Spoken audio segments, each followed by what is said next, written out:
Amado Padre, te damos muchas gracias porque nos podemos reunir en tu nombre, Señor. Perdónanos, Padre, porque te ofendemos grandemente, Señor. Que sea tu Espíritu Santo, Padre, que guíe a Miguel, que estemos nosotros como creyentes con oídos dóciles a escuchar tu palabra, ser hacedores de tu palabra. Que tu Espíritu Santo siempre guíe a la obediencia y a servirte, Señor.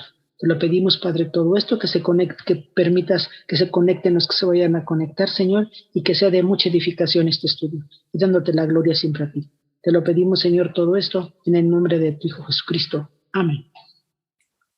Bien, entonces ya vimos avanzando hacia la meta, que fue el primer tema. Luego el segundo, recordemos nuestro propósito, y ahora es planear el crecimiento, ¿sí? Entonces, nosotros nos podemos hacer esta pregunta: ¿cómo sé cuál es la voluntad de Dios para mí? O sea, nosotros teóricamente, por ejemplo, ya sabemos, Dios nos ha dicho ir por todo el mundo y predicar el evangelio, ¿no? Examinados a nosotros mismos, niégate a ti mismo como Cristo se negó. Yo los he puesto para que ya vayáis y llevéis fruto y vuestro fruto permanezca, etcétera, ¿no? De alguna manera, teóricamente, tenemos muchos conceptos como esto. Dios, en su palabra, que es universal en cuanto a conceptos, pero es personal en cuanto a la aplicación de cada ser humano, de cada creyente, porque somos diferentes todos.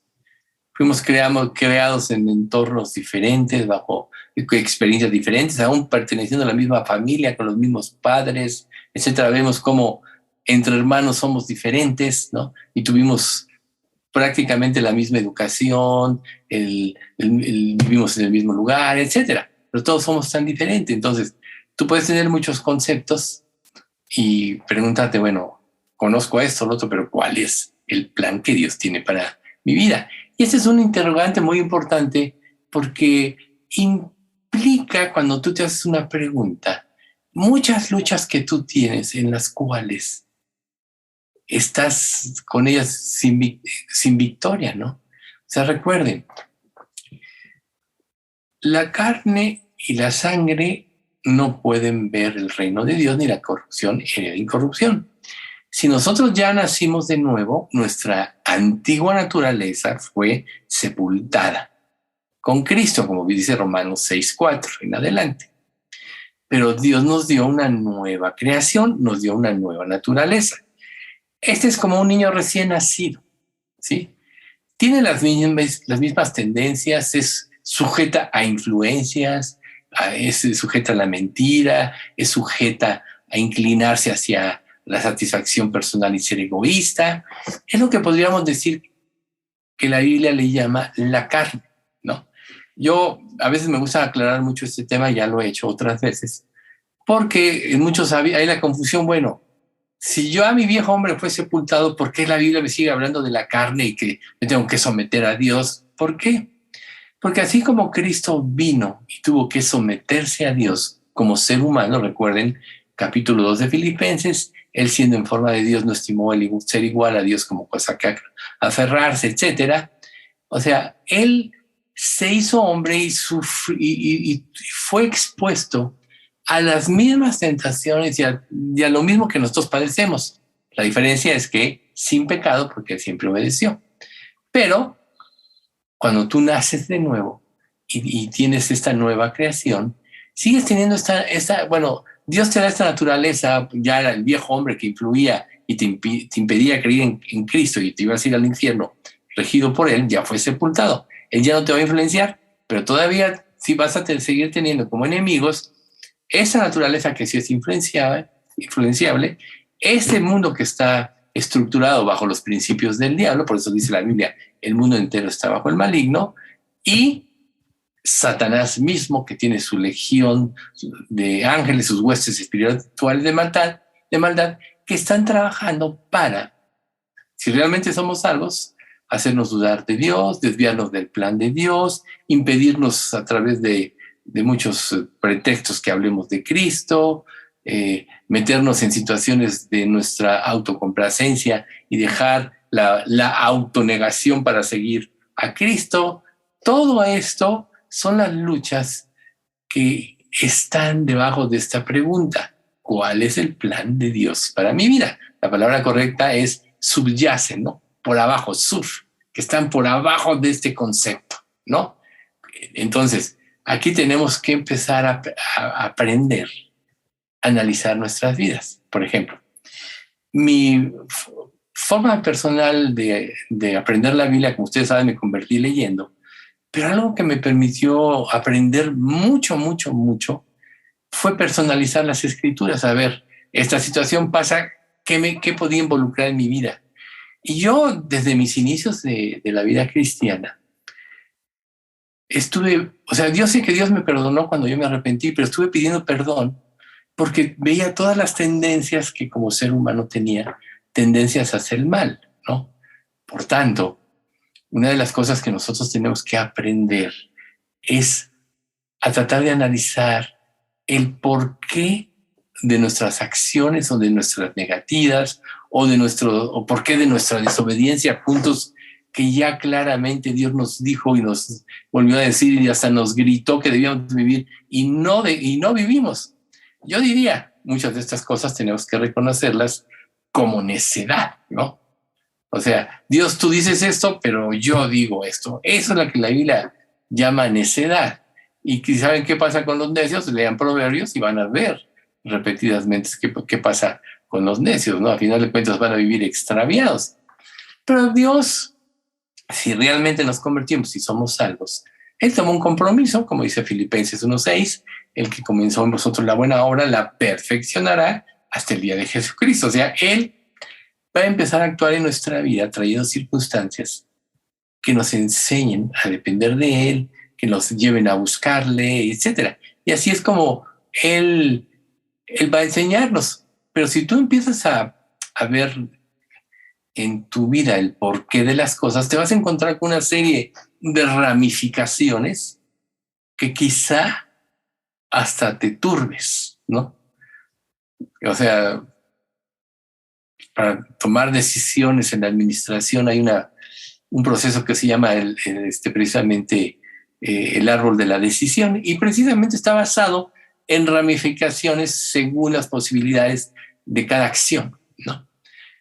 Ese tipo de ramificaciones todos lo estamos viviendo y lo tenemos cada vez que tenemos que tomar una decisión o cada vez que Dios nos pide obedecer algo y no queremos. Tenemos que encontrar el por qué, ¿sí? Pero si en nuestra mente y en nuestro corazón no está el seguir la voluntad divina, tenemos que empezar por ahí.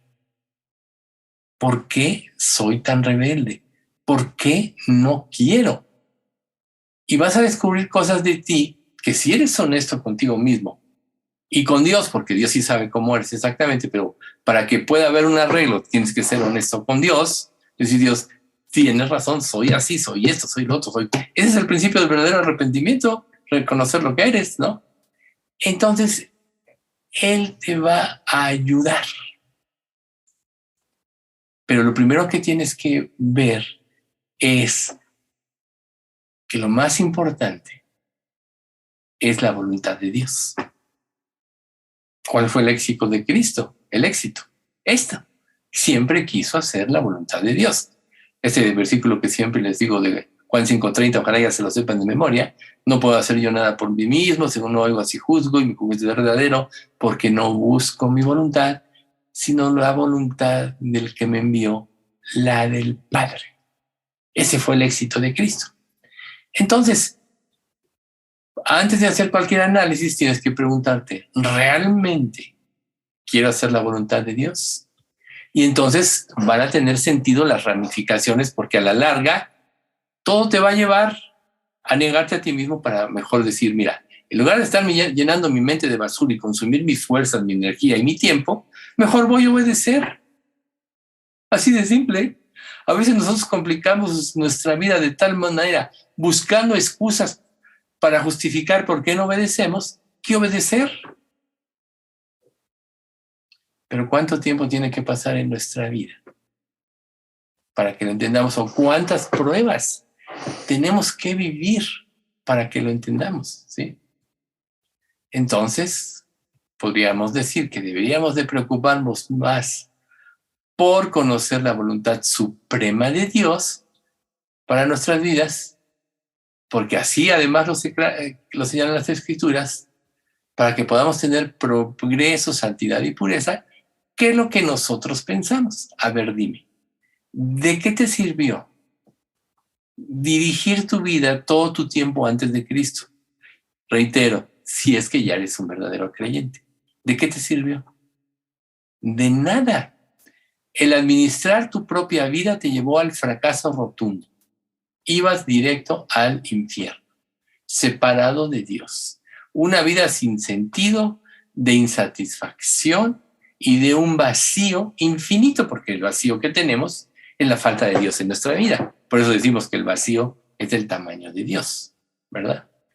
Entonces, si tú ya eres creyente y estás volviendo a esto mismo, ponte esta similitud en ti. Israel cuando sale, ya ven que acabamos de usar un poco esta parte, Israel cuando sale de Egipto en su corazón, se quiso volver a Egipto. Estás haciendo lo mismo. Dios nos está ofreciendo una nueva vida, pero es una vida diferente. Es una vida como vamos a seguir usando a Israel de ejemplo. Ellos salieron de Egipto, eran esclavos, así como tú eras esclavo del pecado antes de Cristo, ¿verdad? Dios los liberó a través del nuevo nacimiento. Cruzaron el Mar Rojo. Pero salen de una tierra rica a una tierra desértica. ¿Por qué Dios los llevó ahí? Hubieran podido entrar directamente a la tierra de los filisteos, pero ¿qué dijo Dios? Si han leído la Escritura, saben. Mejor por aquí no sea que vean la guerra y muchos en su corazón se regresen, se asusten. Mejor los voy a llevar al desierto y los voy a preparar. Pero a diferencia de Egipto, en el desierto no había nada de lo que ellos estaban acostumbrados a vivir. Los pescados, los ajos, ¿no? Las cebollas, todo eso, ¿verdad? Que es lo que empezaron a extrañar. Entonces, cuando entran al desierto y no hay nada, se quieren volver en sus corazones delante de Dios, porque no pusieron los ojos en Dios, no se dieron cuenta que el cambio de vida que Dios les estaba dando es para que se abandonaran a sí mismos y empezaran a depender plenamente de Dios. ¿Quiénes sí lograron esto? Josué y Caleb, ¿no? Más adelante vemos cuando mandan a los 12 espías, como 10 fracasan en su fe y Josué y Caleb no. Primero reaccionó bien Caleb y se ve que José dijo, sí es cierto, y yo también reacciono de esa manera. Y los dos tuvieron un futuro y pudieron entrar en la tierra prometida. Entonces muchos de nosotros como creyentes, en un sentido, no estamos entrando a la dicha de las promesas, a la dicha de una relación íntima y estrecha con Cristo, porque no estamos creyendo muchas cosas. Entonces la vida cristiana nos parece una carga, nos parece árida, etcétera, y no estamos viviendo el banquete continuo que Dios nos quiere dar. O sea, ¿cuál es nuestro verdadero alimento? Yo creo que todos aquí se saben Mateo 4:4, espero que sí. No solo de pan vivirá el hombre, sino de toda palabra que sale de la boca de Dios. Ya Dios se va a encargar de nuestro alimento físico, de nuestra ropa, de nuestro vestido. Él lo dice, busca primero el reino de Dios y todas estas cosas te vendrán por añadidura. Lo que tú necesitas ahora es un alimento espiritual.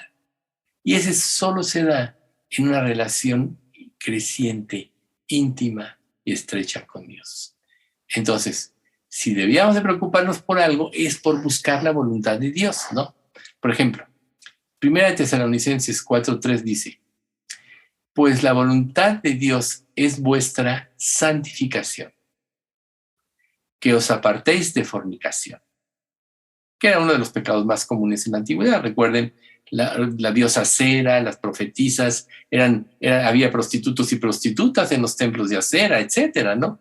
O sea, estaba viendo el otro día un documental de esta Pompeya, que como han venido escarbando y todo lo que han venido descubriendo ya a través de tantos años, está muy interesante, pero de cómo vivían, ¿no? Pero todo estaba basado en la satisfacción sexual. Fíjense qué curioso. Y bueno, yo que tuve oportunidad de visitar personalmente ese lugar, pues sí, puros símbolos de ese tipo, ¿no? Pero bueno, el caso es un ejemplo de por qué vive el hombre, ¿no? Entonces, Dios dice, la voluntad de Dios es vuestra santificación. ¿Y qué quiere decir la santificación? Apartarte de la vida que te lleva al pecado. Apartarte de la falsa satisfacción.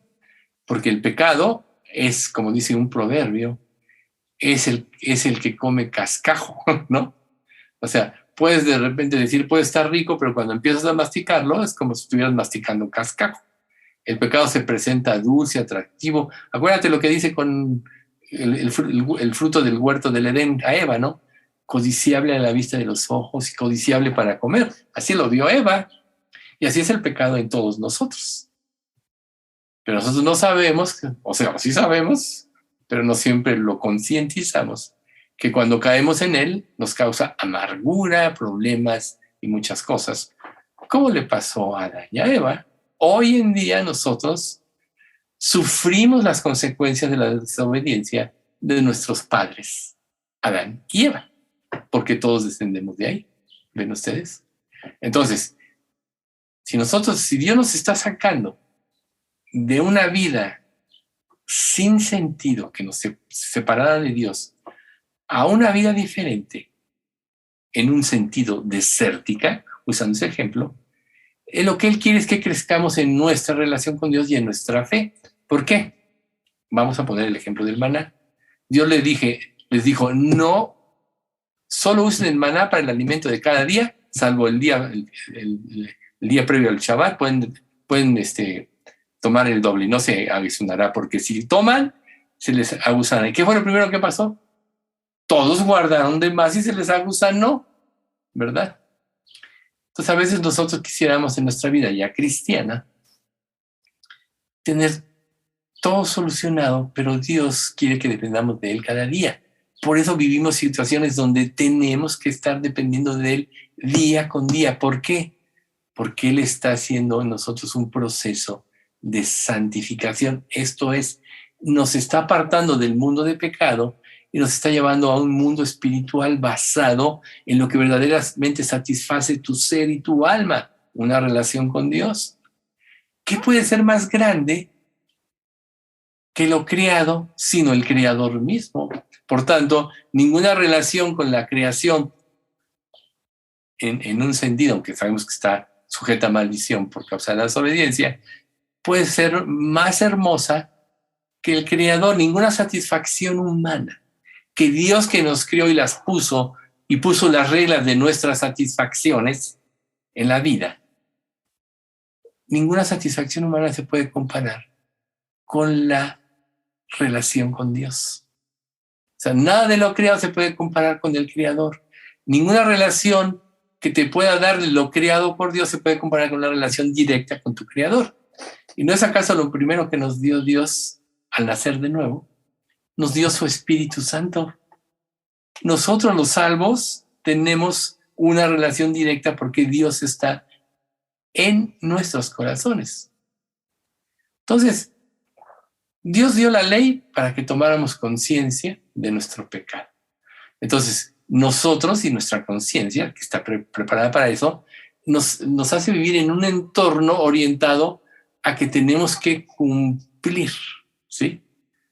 A que tenemos que acumular tipos de logros para poder agradar a Dios. Por eso, por ejemplo, los falsos judaizantes, cuando se enteran que la gracia de Dios, los falsos cristianos, que eran los judaizantes, cuando se enteran que la gracia de Dios solo es por creer, dicen, ¿cómo puede ser? Toda mi vida yo he cumplido la ley, me costó trabajo, me costó sacrificio. Y como no pusieron sus ojos en la gracia, ¿qué hicieron? trataron de infundir que los creyentes, sobre todo los gentiles, que se convertían, primero tenían que cumplir la ley. Si a mí me costó, a ti te tiene que costar. Y muchos de nosotros podemos estar pensando así, inconscientemente, cuando se nos olvida que la vida cristiana es algo que Dios produce. ¿Qué es lo que puede impedir nuestro crecimiento acelerado?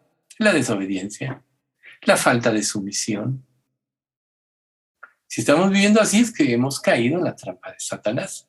Estamos en prisión de amargura, ¿no? Entonces, si nuestra mente nos dice, tienes que cumplir, nuestra fe dice, sí, pero yo ya cumplí en Cristo, si eres salvo, ¿no? Pero si tienes distorsionado en ti este concepto, siempre vas a querer estar haciendo obras para agradar a Dios. Y es verdad, Dios nos encomendó obras, pero no las nuestras, sino las que, como dice Efesios 2:10, ¿no? Las que Él preparó de antemano para que andemos en ellas. Entonces, si nosotros le empezamos a imponer nuestros términos a Dios, de alguna manera estamos denigrando la importancia de la gracia, ¿no? Pero la gracia es lo que nos salva verdaderamente, ¿no? Y consecuencia de la gracia vienen las obras que valen. Por eso, en el Sermón del Monte, en el capítulo 7, dice que el árbol malo produce frutos malos y el árbol bueno frutos buenos. Podríamos decir que el árbol malo es está actuando nuestro ser sin depender de Dios. Produce frutos malos. El árbol bueno es Jesucristo. Cuando producimos las obras de Cristo guiados por Dios, entonces producimos el fruto bueno. ¿Y qué dice la Escritura? Al árbol malo se le quema, ¿no? Y esto está amparado con 1 Corintios 3, del 13 al 15. Solo voy a mencionar la parte que dice, si la obra de alguno se quema, sufrirá pérdida. Esas son todo lo que tú hiciste por ti mismo, por Cristo. Y no lo que Cristo te guió a hacer en obediencia, en su gracia. Entonces, sí, la Escritura nos ha llamado a hacer buenas obras y a tener celo para realizarlas, pero eso es precisamente en la gracia y producidas por el Espíritu Santo. Tito 2:14 dice así: quien se dio a sí mismo por nosotros para redimirnos de toda iniquidad y purificar para sí un pueblo propio, celoso de buenas obras. O sea, primero está la gracia que nos redime y luego un pueblo propio celoso de buenas obras. ¿Cuáles? Ya estamos aclarándolo. Las obras que Dios preparó de antemano para que anduviésemos en ellas, ¿sí? Entonces, a Dios le preocupa mucho que nosotros hagamos cosas sin hacer su voluntad porque sabe el fraude que nos estamos haciendo, ¿sí? Cuando Él nos dice, crecer en piedad, tienes que ser moldeado y conformado a la imagen de Cristo. Por eso Pablo, desesperado, dice, Gálatas insensatos, por quienes sufro dolores de parto hasta que Cristo sea formado en vosotros. Y les dice, ¿recibiste a Cristo por fe o por seguir la ley? Tan necios sois, habiendo empezado por la gracia, vas a acabar por las obras. Esa es la trampa del diablo. Y a quien el diablo puede influir, precisamente porque no entiende todos estos conceptos que estamos viendo ahorita, lo va a destruir o le va a impedir que lleve fruto y va a ser salvo así como por fuego. Solo va a entrar en el reino milenario sin ningún fruto adicional. Si es que es salvo, porque ahí viene la otra, ¿no? Muchos creen que son salvos y no lo son, y es ahí donde va a venir el lloro y el crujir de dientes. Imagínate que tú creas que eres salvo, viviste para ti, pero pues cumpliste con tu religión, calmaste tu conciencia y mueres y te vas al infierno. Pero Señor, si yo te recibí, bueno, Sermón del Monte, capítulo 7, no todo el que me dice, Señor, Señor, entrará en el reino de los cielos, sino el que hace la voluntad de mi Padre que esté en los cielos. Y entonces muchos me dirán aquel día, Señor, Señor, no profetizamos en tu nombre, y en tu nombre hicimos muchos milagros y echamos fuera demonios. O sea, participaron en la obra de Dios. Pero ¿cuál fue la respuesta divina? Apartados de mí, nunca os conocí, hacedores de maldad. Y inmediatamente vienen los dos cimientos, el que edificó sobre la arena y el que edificó sobre la roca. ¿Quién es la roca? Cristo. ¿Quién es la arena? Todo lo falso.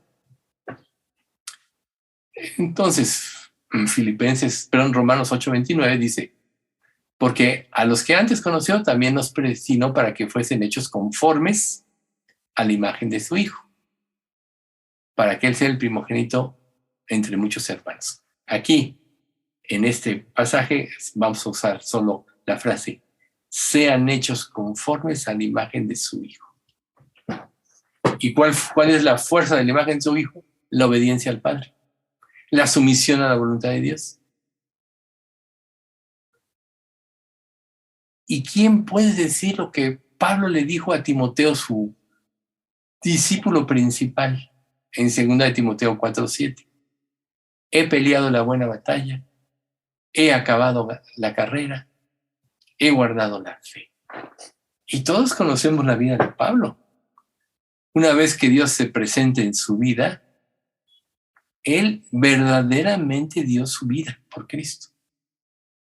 Fue el que más trabajó, y él mismo lo dice. Yo he trabajado más que todos. Bueno, no yo, la gracia de Dios conmigo, claro, ¿no? Pero fue el que más trabajó. Sufrió todo tipo de penurias. Eso es el significado de creer. Trabajar. Por tanto, si tú quieres vivir cómodamente tu propia vida, nada más para ti, pues obviamente no vas a trabajar y podrás inventar muchos excusas y pretextos. Ya vimos al principio de este estudio todas las ramificaciones que van a surgir de una idea tuya, que solo te van a perder, en lugar de decir, perdón, me equivoqué, si obedezco. ¿Sí? Y Pablo, cuando dijo esto, sabía que estaba a punto de cruzar las líneas y el más allá, pero tenía esta seguridad, porque no tenía una mala conciencia. No era perfecto. Imagínense qué tan buena conciencia Pablo que les dijo, porque en aquel entonces todavía no estaba escrita toda la escritura. Sed imitadores de mí como yo lo soy de Cristo. ¿Quién puede decir algo así? Solo el que viva para Cristo, con una limpia conciencia. A mí me ha tocado en experiencias de la vida, en circunstancias, dicen, bueno, es que esto dice la Biblia y créelo. No veas lo que yo hago y digo. O sea, una vez lo oí de una persona que se decía cristiana, bueno, y dije, pues pobre. Pero tenía esa conciencia, ¿sí? Entonces, todos un día vamos a llegar al fin de nuestras vidas. Imagínate que no hiciste las cosas como debiste haberlas hecho. Te puedes lamentar eternamente. Si bien es cierto que el juicio de las obras no es un juicio de condenación, pero sí vas a saber lo que perdiste. Sí vas a saber lo que perdiste. Y ya no hay remedio. ¿Pero por qué lo perdiste? Por falta de fe. Entonces, nuestro objetivo en esta vida debe ser llegar a la meta. ¿Cuál meta? Al premio del supremo llamamiento de Dios en Cristo Jesús. ¿Sí? Por ejemplo, en este mundo muchos negocios y organizaciones, desde que se estructuran, empiezan a hacer declaraciones, fijan objetivos, fijan estrategias, aún toman políticas para dar a conocer a otros la razón de la empresa, de por qué se formaron y qué los unió y juntaron capitales, etcétera, ¿no? Pero al final de cuentas, todo esto que hacen las empresas es porque ellos tienen un objetivo y un propósito que se ideó en un grupo de personas y quienes conforman una empresa como creadores de ella tienen ese mismo objetivo y ese mismo propósito. Disertaron, vieron, depuraron y llegaron a este punto, ¿no? O sea, humanamente, cada empresa creada bien puesta en este mundo ha pasado por un proceso así. ¿sí? Entonces, ¿cuál debe ser precisamente nuestra conciencia del propósito de nuestra vida? Es la razón de nuestra existencia. ¿Por qué estoy aquí? Y si ya Dios te escogió, ya sabemos que el que se salva es porque Dios le escogió desde antes de la fundación del mundo. Ya nos quedó claro. Y si tú ya fuiste escogido por Dios desde antes de la fundación del mundo, ahora no debería existir en ti una eterna gratitud. Imagínate que muchos de tu alrededor, los más, no fueron escogidos.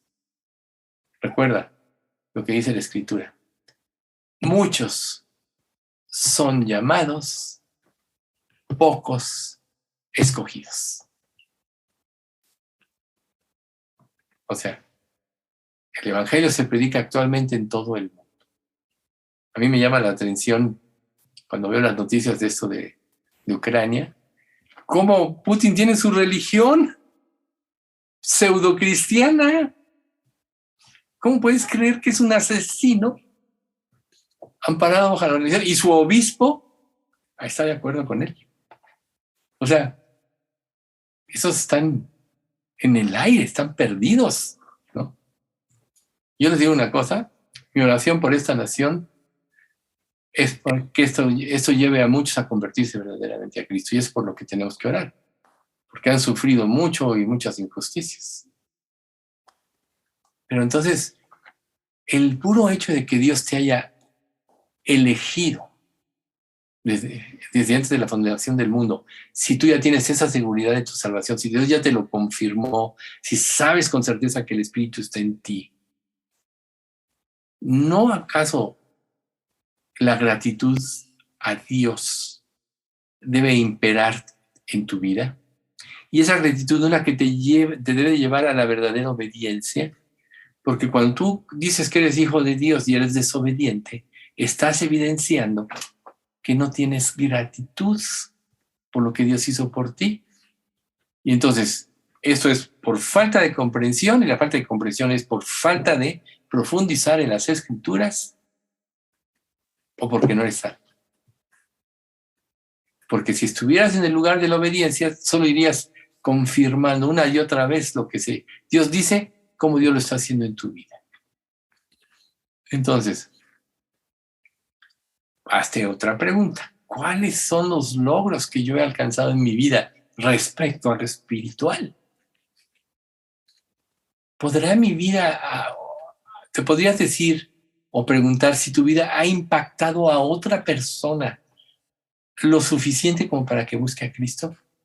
A lo mejor has repartido folletos, sí, muchos, ¿no? Hasta puedes haber regalado ya de los libros de las enseñanzas. Pero tu vida ha impactado a otra persona de tal manera que te diga, oye, yo quiero seguir los pasos, quiero aprender.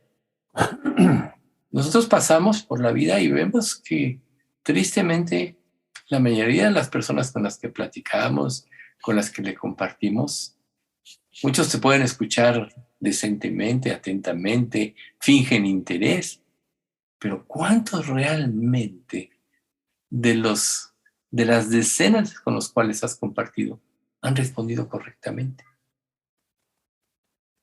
Sabemos que el llamado es de Dios, pero sabemos que Dios usa a su iglesia, a sus hijos, para cumplir ese llamado. Y la fuerza y el poder de ese llamado ya lo sabemos. Es el testimonio y la palabra. Dicho de otra manera, tu vida conformada a la palabra es tu testimonio. Entonces, ¿no se les ha ocurrido que si sus vidas no están impactando es porque realmente no tienen un testimonio? Y porque si realmente no tienen un testimonio es porque no están en el camino correcto. Por eso tienen que recapitular su vida. Ese es el objetivo de este estudio, hacernos concientizar cuál es nuestra condición para poder fijarnos una meta, ¿no? Planear el crecimiento, como estábamos diciendo, que es este tema que estamos viendo ahorita, ¿sí? O sea, si nosotros tenemos muchas aspiraciones e ilusiones, pero no hacemos nada, son irreales. Y nos van a llevar a un desengaño a final de cuentas.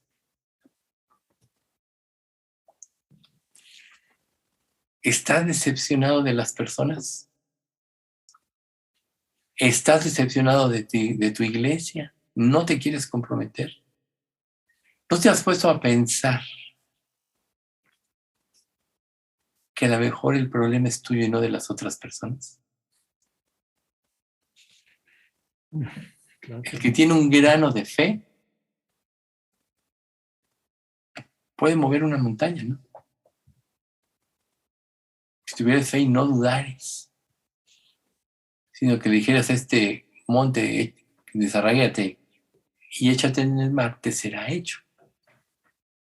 ¿Por qué no pensar, veo aquí muy apagado todo, yo voy a vivir para Cristo, yo espero poder contagiar a otros? Ese es el principio del avivamiento, que yo me lleno de Cristo y empiezo a contagiar a otros. Una de las evidencias del principio del avivamiento son periodos de la confesión de pecados. Entonces tenemos que ser realistas en cuanto a nuestra condición y no engañarnos con falsos conceptos o justificaciones. Si Dios nos dejó en este mundo con un propósito, y les vuelvo a repetir esto, si Dios no tuviera un propósito más valioso que los sufrimientos que tenemos en esta vida, nos convertiríamos y nos iríamos directito al cielo. Si Él ya hizo todo por nosotros, ¿por qué nos dejaría sufrir en este mundo? ¿No podrías pensar que Dios es egoísta? Si ya se salvó, si Cristo murió por ti, ¿ahora por qué te deja aquí padeciendo? Porque te da el privilegio de ser partícipe de los sufrimientos de Cristo. Te está tratando como a Cristo. Como dice Hebreos 5, 8, 9, ¿no? Por lo que padeció, aprendió la obediencia. Y habiendo sido perfeccionado, vino a ser autor de eterna perfección a los que obedecen. O sea, Dios nos mete en aflicciones para que aprendamos la obediencia. Y eso nos va a hacer instrumentos poderosos para cumplir, para llegar a la meta que Dios tiene para nuestra vida. Pero imagínate si vas al estudio y dices, ay, yo me aburro, otra vez lo mismo, otra vez hablan de que debes de congregarte, otra vez hablan de que tienes que repasar tu salvación, ¿sí? Esto te va a llevar a eludir tus propias responsabilidades. Por eso siempre la Biblia te dice que tienes que verte a ti antes que a otros. O Filipenses, considera a los demás como superiores a ti mismo. ¿Qué quiere decir? Si yo pienso que nadie es capaz de divertirme o de captar mi atención, me estoy poniendo en un plan de un orgullo tremendo. Porque es tan alto mi ego que nadie es capaz de moverme. Son tan altos mis conceptos de la Biblia que todo lo que dicen los demás es basura, es superficialidad. Pues eso habla de ti, de un orgullo que te va a impedir crecer. Pero Dios te da el principio. No caigas en esto. Si consideras a los demás, vas a aprender aún de incrédulos como superiores a ti, ¿sí? Por lo tanto, veo muchos otros en un momento de emoción, de éxtasis, dicen yo voy a hacer esto, lo otro, y se ponen metas irreales, que claro, como son irreales, son inalcanzables, y además hechas por su propio esfuerzo, o planeadas por su propio esfuerzo, pues fracasan y se decepcionan. Y luego dicen, no, el cristianismo no sirve, este método no sirve. No se dan cuenta que todo hicieron menos seguir la voluntad de Dios. O si tú te pones metas tan escuetas, ¿no? Ligeras, que las cumples con facilidad y luego dices, ya lo cumplí, esto me aburre. Pues eso también está mal. Por eso es tan importante que no sean tus metas, sino sean las metas de Cristo. Y las metas de Cristo, Él es el que va a producir en ti la forma de alcanzarlas. Él va a producir en ti el querer como el hacer, por su buena voluntad. ¿Sí? Entonces, tú tienes que, en función de esto que estamos aprendiendo, recapitular tu vida.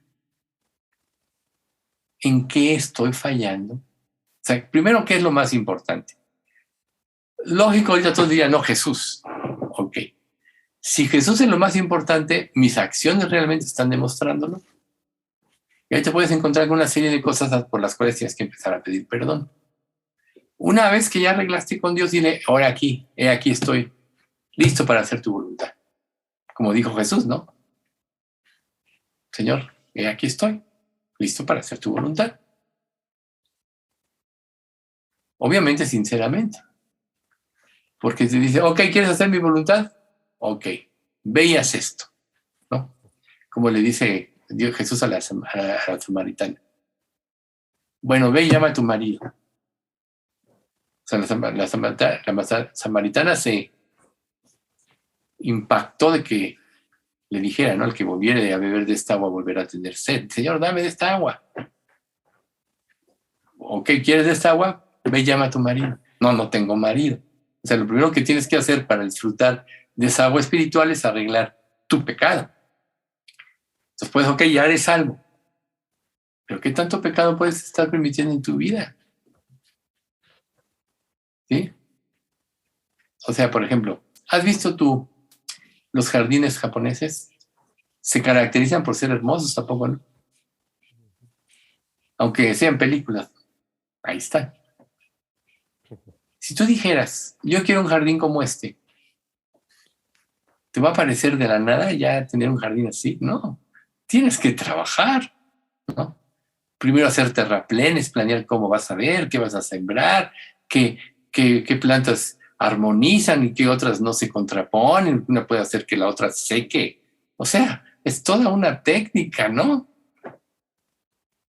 Y cuando alguien lo logra, logra algo hermoso como un jardín como esto, ¿no? Entonces, tú tienes que tener un objetivo en tu vida, pero para lo cual tienes que empezar a planear. Y parte de este plan, pues primeramente es primero ver en qué estás fallando, qué inconsistencia hay en tu vida y pedir perdón. Luego pedirle a Dios que te ayude y empezar a tomar acción. ¿Qué pasa si Dios te dice, como dice en el Antiguo Testamento, lanza la saeta en el nombre de Dios? Eso habla de la fe. Y tú no la lanzas. ¿Estás teniendo fe? Entonces muchas veces Dios te dice, ok, da el paso de fe. Ay, no. ¿Cómo crees? ¿Me voy a salir de mi área de comodidad? Voy a tener que utilizar mi tiempo y voy a tener que privarme de otras cosas. Por ejemplo, Dios pone en tu corazón ayudarle a un hermano que sabes que está en necesidad. Y dices, sí, lo voy a hacer. ¿Y a la hora de la hora? No, pero es que si le doy, ya no me puedo comprar eso que he estado ahorrando tanto para esto. O sea, mientras más pienses, menos vas a obedecer, ¿verdad? Y ¿sabes qué? Si ya decidiste no obedecer, al rato vas a encontrar una excusa muy buena por la cual no obedeciste. Bueno, seguramente vendrá otro hermano que verá esta necesidad y la cubrirá. Esa es una excusa, ¿no? Ese es un ejemplo. ¿Pero acaso no todos hemos pasado por cosas así? Yo creo que sí. Que Dios pone en tu corazón cosas y no las haces. Y en lugar de obedecer, estás ahí luchando por justificar. Bueno, mientras más reflexiones y descubras cosas de este tipo, más va a aumentar la belleza en tu relación con Cristo porque vas a arreglar. O sea, muchas veces tú no vas a ver el resultado hasta que venga el momento de la cosecha. Muchos sembraron sin ver, como Daniel, Señor, dime cuándo sucederá eso, después de, al final del libro de Daniel, revelarle todo. Ya, Daniel, esto no es para ti, es para el tiempo del fin. Tú me vas a descansar y te vas a levantar para recibir tu heredad, pero esto no está revelado para ti. Entonces tú dices, bueno, yo quiero llenar mi jardín de árboles, usando el mismo ejemplo, ¿no? Del jardín. Entonces, ¿qué es lo primero que tienes que hacer para que se den? Pues plantar árboles, ¿no? No van a salir de la nada, tú vas a tener que ir a comprar tu semillita o comprar tu retoñito y plantarlo ahí, vas a tener que cuidarlo, regarlo, porque yo quiero ver, este árbol florece muy bonito, por ejemplo, o huele muy bonito, un huele de noche, por decir, ¿no? O cosas así, o este florea muy bonito.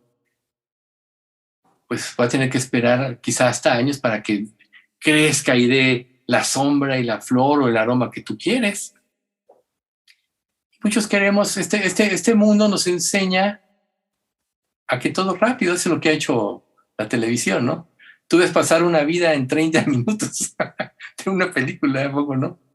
Y muy en lo profundo,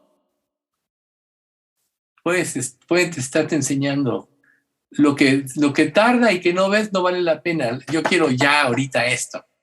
Y esto no te lleva a pecar, ¿sí? Entonces, si tú tienes un objetivo de servir a Dios, a lo mejor no ves tú el fruto en años, pero si cumples, si te consagras, si eres fiel, si eres obediente, un día verás el fruto cuando crezca y esté terminado. Entonces, piensa en esto. Vamos a dejarle por hoy aquí. Vamos a orar. Padre bendito, te agradecemos mucho por este estudio, sobre todo, Padre, porque nos permite concientizar qué es lo que tenemos que hacer y sobre todo nos lleva a analizar cuál es nuestra verdadera condición. Queremos pedirte, Padre mío, que tú nos ayudes en todo, que nos permitas servirte, Señor, que nos permitas enseñarnos a vivir por fe y a aprender a gozarnos de nuestra relación contigo y a darle la importancia de vida a lo demás, que en realidad lo importante solo eres tú, ya que tú además eres el proveedor de todas las cosas. Enséñanos a amarte, Señor. Enséñanos a obedecerte, danos el carácter para hacerlo. Pero sobre todo, Señor, enséñanos a vivir por fe en lo que tú prometes, con la consigna de que tú lo vas a cumplir. Padre, haz esto en nuestra iglesia, bendícela, trae salud a todos, Señor, tanto física como espiritual, sobre todo a Pati que le pusieron otra terapia. Pues tú, Señor, ayúdala a que no se sienta mal y al final de cuentas haz el milagro de su sanidad, como hemos visto en muchos de nosotros en esta iglesia. Te pedimos todo esto en nombre de Cristo Jesús. Amén.